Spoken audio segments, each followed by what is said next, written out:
When walking into my reptile room, this is what you're going to see. Now you're gonna see a lot of bioactive and naturalistic setups, but then if you take a look over here, you're also gonna see quite a few very basic setups and some even more over here. So if you're someone who's familiar with my reptile room, you know, you've seen it in videos and stuff before, you're probably going to notice right away that some things in here look very different and very strange compared to what they normally look like. If you're someone who has never seen my reptile room before, maybe this is your first time watching one of my videos, I guess you don't really know what it used to look like, but I can tell you that it didn't look like this, you know? A lot of the enclosures that you see here now that are just like paper towel, you know, very basic setups, have never been like that before. I really enjoy keeping my animals in bioactive and naturalistic setups, so it may be very surprising to some people the way things look right now. So I'm sure a lot of people are wondering, why does everything look like this then? If this isn't how I normally keep my animals, if this isn't how I like to do things, why are all of my animals in like bare paper towel setups right now? So let's just like take a look at things and then we'll talk about that a little bit more. So right over here, I'm sure many of you guys are familiar with this shelving system that houses a lot of my snakes. So this has my ball pythons, my milk snake, my children's python, my rainbow boa, and my Kenyan sand boa. So every single enclosure on the lower part of the shelf, so all of my snake enclosures, are basically entirely just boring, empty, sterile setups. However, if you look up on top of the shelf here where I have a lot of my gecko enclosures, you can see that this is not the case for all of my enclosures. It is simply just the case for a few of them right now. If we take another look over here, this shelf has also been entirely transformed. So this shelf here houses my animals like my leopard geckos and African fat-tailed geckos.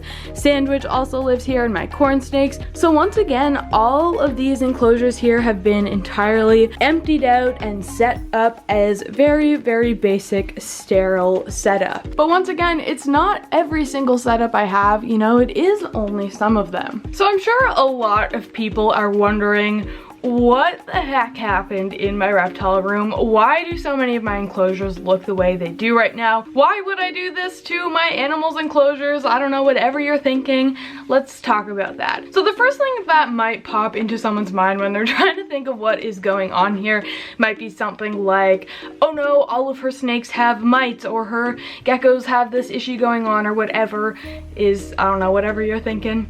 But the reason for these setups has absolutely nothing to do with any health issues or quarantine or anything like that.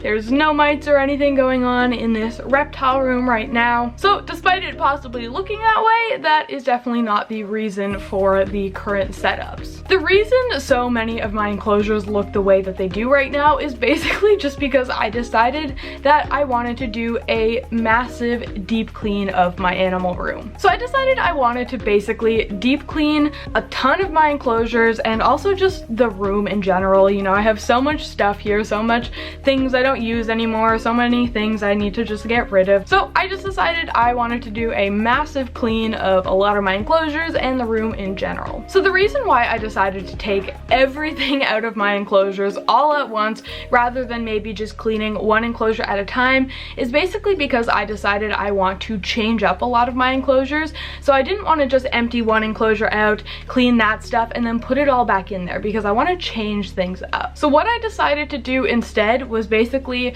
remove everything from the enclosures so then I can clean everything all at once, and then I can start setting up my enclosures with all new different designs and materials and supplies and things like that. So now, why are only some of my enclosures taken apart? So for example, you saw my snake enclosures that are just down here that have all been taken apart and stuff. Everything has been taken out except for the very basics. But then if you look at my gecko enclosures behind me, they are still completely set up. Nothing has changed there.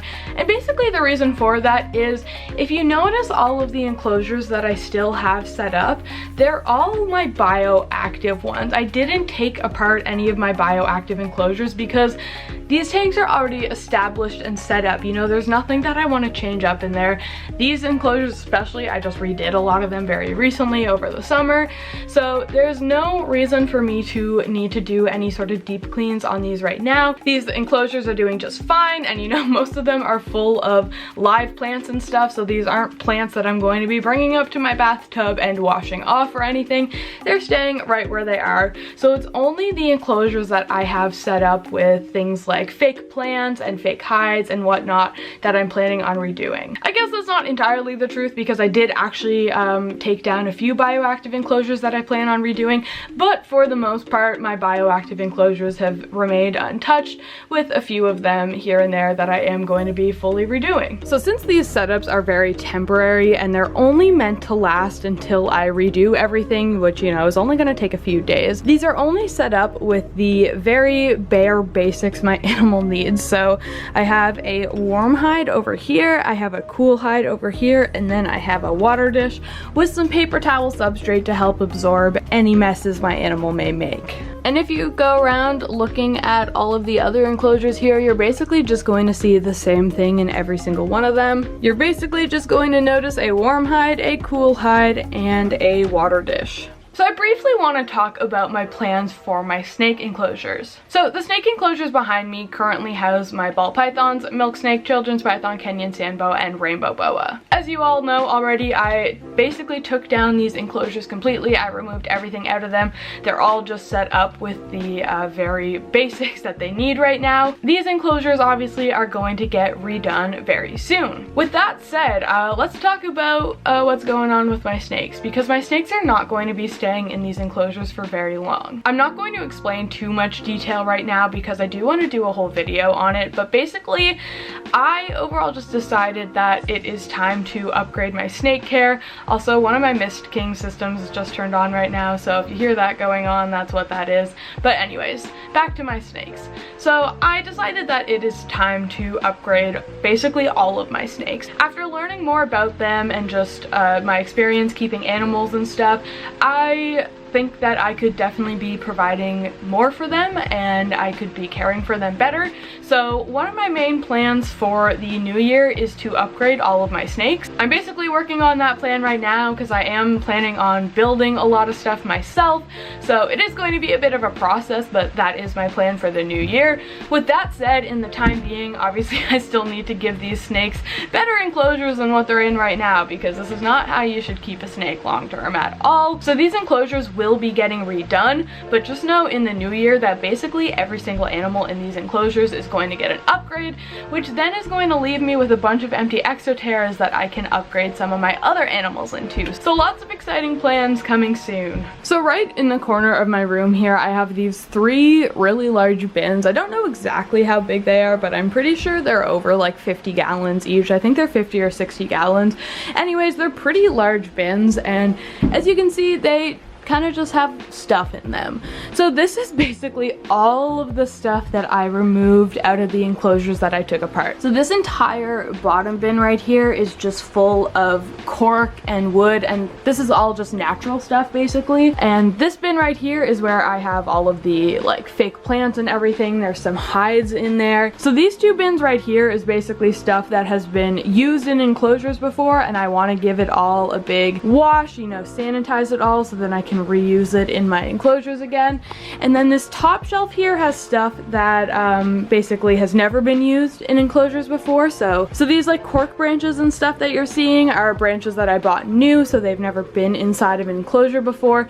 And then I also just have various bags of substrate and stuff in here that I'm planning on using when I set up the enclosures again. I decided to go ahead and take the bins down so then I can give you guys a better look at what's inside.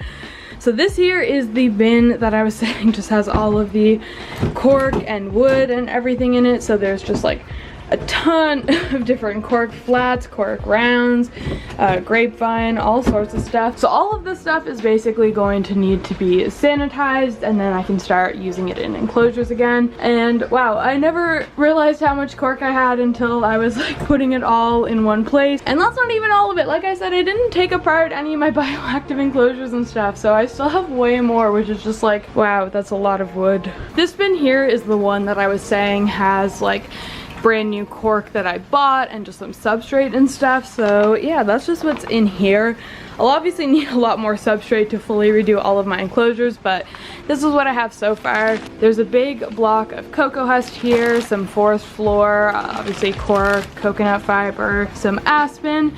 Then I have this new Exoterra stone desert substrate that I really want to try, and then I also have some earth mix arid right here. So yeah, that's what's going on in here, just stuff that I can use to set up the enclosures that have never been used before, substrates, branches, and yeah, all that fun stuff. And in this bin I'm also just storing some universal rocks backgrounds as well. These aren't brand new, I have had them for a while, but I do plan on reusing them in some enclosures. And lastly, this bin here is the one that obviously has all of my fake plants in it. So these I'm probably planning on just like bringing upstairs to my bathtub so I can honestly just like soak them all in some soap water to start the cleaning process, and then clean them all. And yeah, that'll be a lot of fun. Lots and lots of fake plants here to clean. As you may notice looking at the top shelf, it obviously doesn't look anything like the other shelves.